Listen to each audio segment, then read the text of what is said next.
Estamos de volta. Como traçar uma rota ascendente no combate às desigualdades brasileiras, ou continuar traçando uma rota ascendente no combate às desigualdades brasileiras? Esse é o assunto do Melhor e Mais Justo de hoje.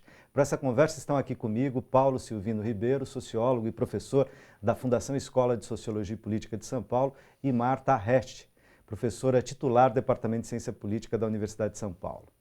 As políticas públicas têm desempenhado um papel central na redução das desigualdades no Brasil, como vocês disseram. É inegável que elas derivam também de pressão popular exercida por movimentos sociais. Então, como aumentar os canais de participação social e de inclusão da sociedade na vida política do Brasil? Foi assim que a gente terminou o segundo bloco e que eu gostaria de retomar no início desse terceiro, dando a palavra à Marta. Quer dizer, quando eu falei aqui, não ficar submetido a um debate partidário que anda empobrecido, não quer dizer absolutamente que eu seja contra os partidos, muito pelo contrário. Acho que as sociedades ainda não inventaram instituição política para substituir os partidos em termos de participação social, de organização da vida institucional, política institucional. Mas, de todo modo, os partidos podem estar descolados da sociedade, como parece que no momento estão, tá certo? Ou eles podem voltar a, pelo menos alguns, né, aqueles que você disse mais democráticos, enfim, mais próximos do debate com a sociedade e da multiplicidade, dessa polifonia que é a sociedade, que a gente sabe que tem posições as mais diversas, mas que precisam ser, no bom sentido, politizadas, tá certo? Marta. É importante que se diga que os partidos políticos cumprem um papel importante. Né? Por quê? Porque para qualquer programa, para qualquer problema relevante, você tem 1000 alternativas possíveis de solução. Então, os partidos e as arenas decisórias, elas fazem um filtro das alternativas possíveis, organizam, né? e organizam, filtram, negociam para você convergir para uma decisão final que é sim ou não aquela alternativa.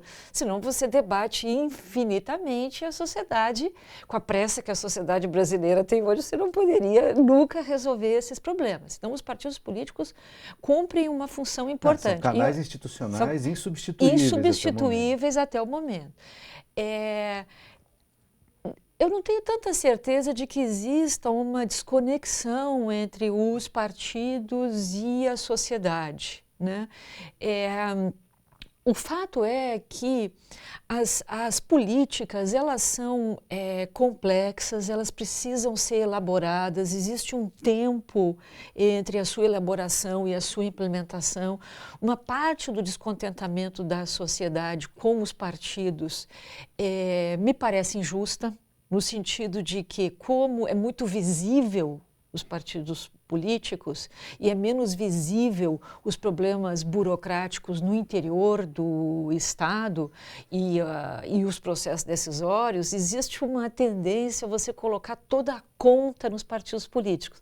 Não estou dizendo que os partidos políticos sejam santos e vítimas dessa situação, mas acho que há mas eles são a ponta a desse ponta iceberg. do iceberg, e a dimensão é mais visível e são muito mais escrutinados do que os demais setores. Vou dar apenas um exemplo dessa questão. Hoje no Brasil, os órgãos de controle e os órgãos de investigação têm quadros altamente capacitados e, portanto, as possibilidades Você está falando no Ministério Público, no TCU, TCU, nos na Polícia organismos Federal, exatamente, etc., no Judiciário, né? enfim. Em várias instâncias e mesmo nas cidades de médio porte, a qualificação dos técnicos no executivo é menor do que a dos órgãos de controle. Então, você tem uma capacidade de denúncia e de cobrança que é saudável, mas que é muito maior do que a capacidade de realização, e de enfrentamento dos problemas. Então, isso tende a canalizar para os partidos políticos o descontentamento com a parte vazia do copo, né? Mas do qual os partidos políticos não são os únicos responsáveis. Volto a dizer, não estou com isso dizendo que eles são vítimas e que está tudo certo. Agora, e tal, mas estou querendo dizer só que a equação de certa maneira, a meu ver, eu posso estar errado, quero ouvir vocês nisso, esse distanciamento talvez tenha a ver, de um lado, com os partidos políticos, como é que eles estão conseguindo ler, né? E dar algum tipo de resposta à sociedade em relação à leitura que fazem disso que você acabou de descrever para a gente, por um lado. E de outro lado, pelo lado da sociedade, a gente vê com ênfase, embora, claro, não seja toda a sociedade, mas uma parcela, inclusive, tem ido à rua, está nas redes sociais e tal, fazendo uma demonização da política partidária, né? Pedindo a morte de partidos, morre esse, leva o outro junto. Claro, sempre dos grandes partidos, porque são aqueles que portanto, estão nos governos, estão no aparelho do Estado, estão nas instituições, são mais visíveis, portanto, porque também exercem o poder nos governos e tal. E né? também porque nas campanhas eleitorais prometem que no curto prazo vão resolver todos esses Claro, que também essa problemas. discursividade das campanhas eleitorais no Brasil, ela quase faz uma espécie de relação quase fictícia, imaginária sobre o que o Brasil devia ser, o que a gente gostaria de ser e não do que ele é. Então, os políticos aí de novo se descolam, né? Se valendo cada vez mais fortemente do discurso publicitário para criar um mundo que não é o mundo, né? Me parece. E aí isso também, na hora que a crise aperta, cai na conta dos partidos com maior visibilidade. Claro. É que eu penso, quando eu disse de forma um pouco mais pragmática, que eu acho que está descolado, é porque, assim, a leitura que eu faço é que, historicamente, a gente sempre votou em pessoas.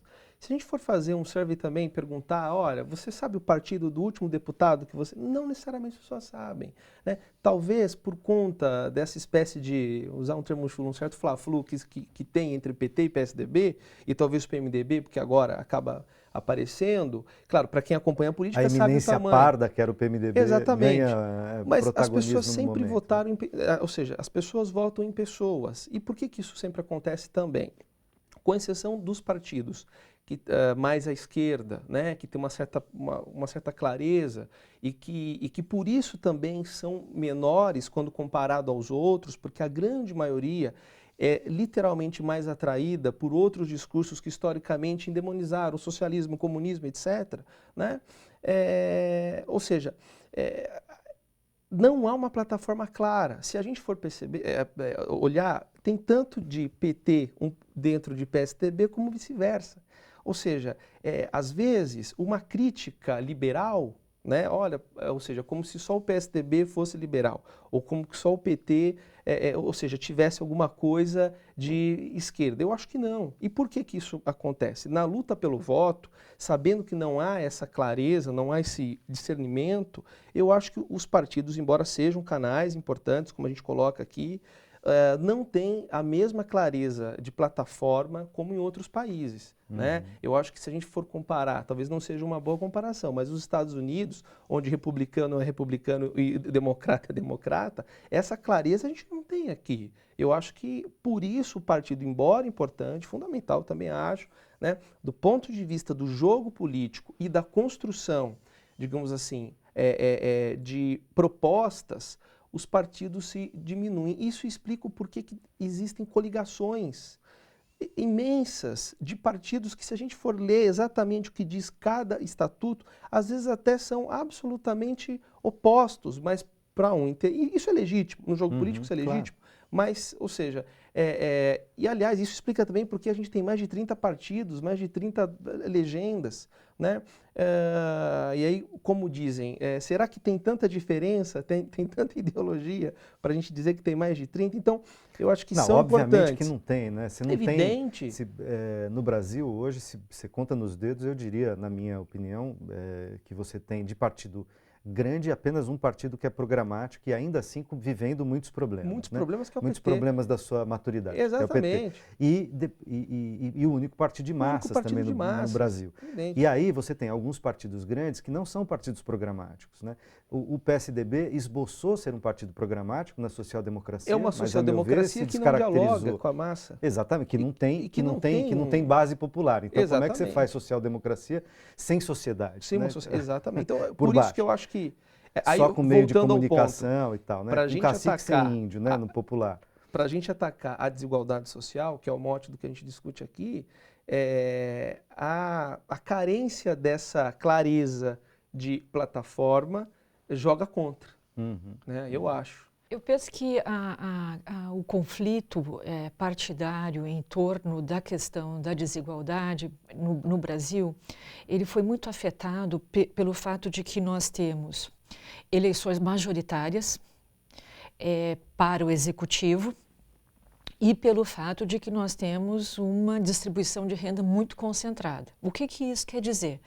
Para você ganhar a eleição majoritária, você tem que fazer 50% mais um dos votos válidos em segundo turno. Pelo menos, né? E para isso você tem que montar uma coalizão eleitoral ampla e tal, porque seja... como a distribuição de renda é muito concentrada, e então você tem até 70% da distribuição dos domicílios precisando da ação do Estado, muito difícil que é um suicídio para qualquer partido se apresentar como um partido que é contra a redistribuição, que é contra melhorar a vida da população. Por isso que o discurso se nivela, né? Então, nesta dimensão, nessa dimensão, é um suicídio eleitoral. No Brasil, nós contamos até muito recentemente, a gente não sabe como isso vai ser no futuro, com um partido que era muito competitivo nesse campo, que foi o PT, né? E que vocalizava esse problema da redistribuição. Né? E que em toda a campanha presidencial ele partia de um patamar de 30% dos votos. Né? Então, diferentemente de outras democracias competitivas, né, em que você tem uma classe média ampla, né, no caso do Brasil, a concentração da renda tornava muito difícil a viabilidade de você colocar no debate da campanha majoritária o tradicional conflito direita-esquerda que você encontra nos Estados Unidos ou em outros países e no caso brasileiro com uma questão adicional que é a questão de que como o voto é obrigatório e os custos de participação eleitoral são relativamente baixos, você tem 80%, nós temos uma média de 80% de participação eleitoral. Isso quer dizer que os pobres estão votando e eles contam na disputa partidária. Né? Nos Estados Unidos, a participação eleitoral é muito mais baixa do que no Brasil. Sim, e os mais pobres... O voto e o que é mais importante, a eleição é feita em dia de trabalho. Então, não é no domingo. Não é no domingo. Não vira feriado, né? Não porque vira feriado, domingo, exatamente. Ou antigamente, né? Então, para votar, o pobre tem que... Só esse pequeno detalhe faz uma enorme diferença em termos dos custos de participação. Agora, Marta, e o outro lado da mesma questão? Vou acrescentar, te pedir mais uma explicação em relação ao outro ponto, porque é isso mesmo, né? Quer dizer, você está falando, os discursos, de certa maneira, acabam verdadeiramente ou não, também se equivalendo, e o discurso publicitário e tal, ganhando tal pregnância, talvez os custos de campanha, também você precisa chegar a muita gente, você tem um eleitorado muito grande nos casos majoritários, não só, mas sobretudo neles, para muita gente, e disputar uma discursividade que seja, tem que ser parecida justamente tem que chegar nesse eleitor, você tem que ganhar uma eleição majoritária. Do outro lado, para bancar essa possibilidade, eu tenho que ir naqueles 1% mais rico, empresa e tal, para financiar, que tem sido o financiamento empresarial de campanha, uma das fontes, né, dessa promiscuidade entre o capital e o Estado, tá certo? Entre o capital privado, depois estatal, porque quantidade de dinheiro que se põe em campanha por empresas, etc., obviamente a gente sabe que não é de graça, quer dizer, de algum modo depois isso significa algum tipo de negócio nas licitações, nos contratos, etc., nos convênios, né, entre empresas e governos municipais, estaduais, federal. Caramba, a gente tem uma equação complicada, né? Então, mas assim, voltando ao... Quer dizer, me parece que nesta dimensão do combate à desigualdade, os partidos se diferenciam muito pouco do ponto de vista da sua estratégia pública por essa dimensão, né?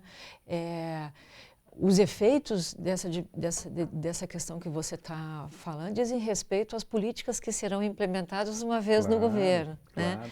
Que aí estávamos falando das políticas públicas para continuar avançando. Então a gente tem aqui um impasse, tá certo? Mas que tem que de ser qualquer resolvido maneira, com uma reforma todo política partido, adequada.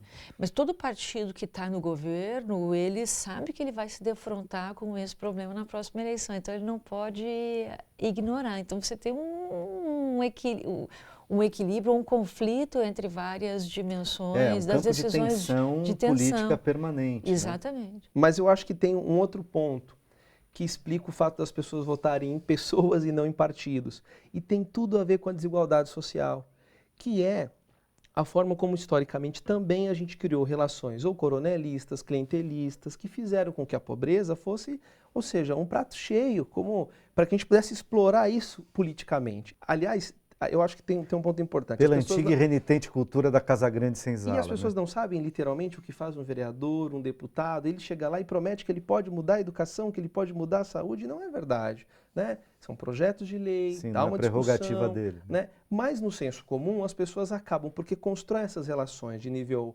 personalíssimo e votam neles e não em partidos. Então acho que talvez isso contribui para a gente pensar por que os partidos, para quem escolhe, não é o mais importante. A plataforma nunca, pelo menos, claro, uma singela opinião, eu acho que não é aquilo que de fato baliza o voto, né? Salvo exceção, claro, para aqueles que acompanham a política. Esse é o nosso momento, né? Precisa construir essa possibilidade, você ter uma plataforma, uma condição programática que seja mais fortemente exigida pela sociedade. Os partidos só acabam, tá? Eu acho que isso é muito atual. Alguns partidos acabam só, digamos assim, capitalizando temáticas mais conservadoras, como aborto, casamento entre pessoas de mesmo sexo, redução. Então eu acho que, ou seja, essas temáticas que têm um certo apelo, eles conseguem dar uma voz maior. Mas outras eu acho que não. Eu acho que... Então, você está...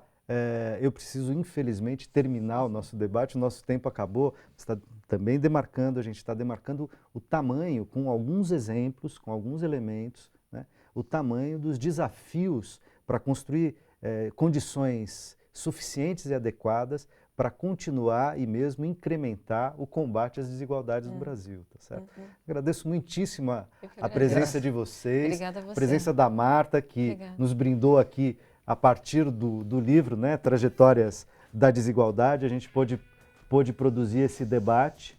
Agradeço também a você que nos acompanhou até aqui no Melhor e Mais Justo. A gente se encontra na próxima quinta. Um forte abraço.